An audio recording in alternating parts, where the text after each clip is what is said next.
Hi everyone, my name is Excel, your Excel SIFU from Excel. In this video, we are going to see how we are able to clean up the data where we have converted from PDF file into Excel or the data we export from the system. Typically, the structure it has a lot of merging between them.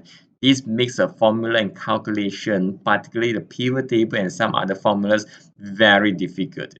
So the expected end result will be something like this. That means individually, each number it comprises only single column, and that means it's way simpler. Let's see how we're able to get this thing done with these few simple sequence keyboard shortcut.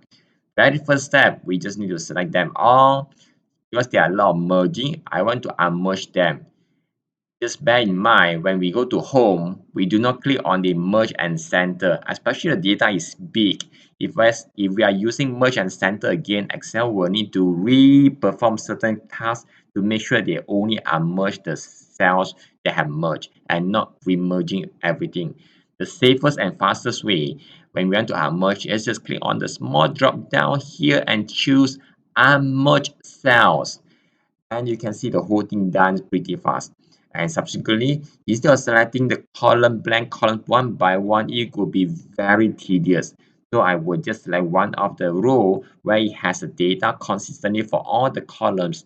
Subsequently, I use this keyboard shortcut Control G for go to. Inside here, I will choose special.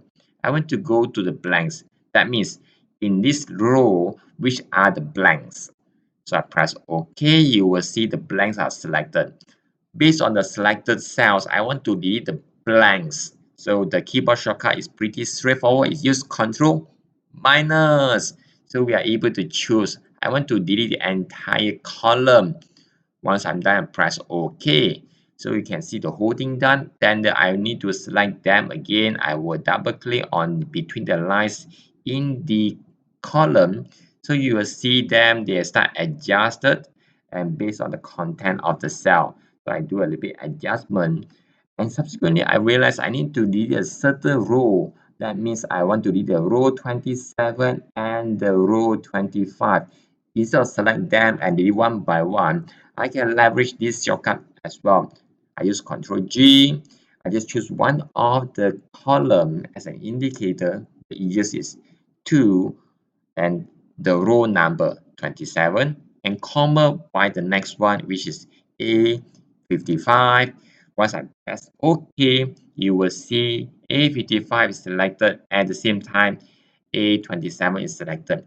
When they are selected, I can use the keyboard shortcut Control minus to choose. I want to delete the entire row. Once I press OK, you will see the whole thing done magically. And with this kind of works and simple way of work between the data you have, you are proud of yourself.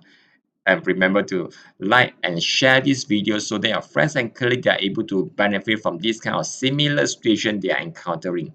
And remember to subscribe to this channel so that we are able to get more update on this kind of video in the future.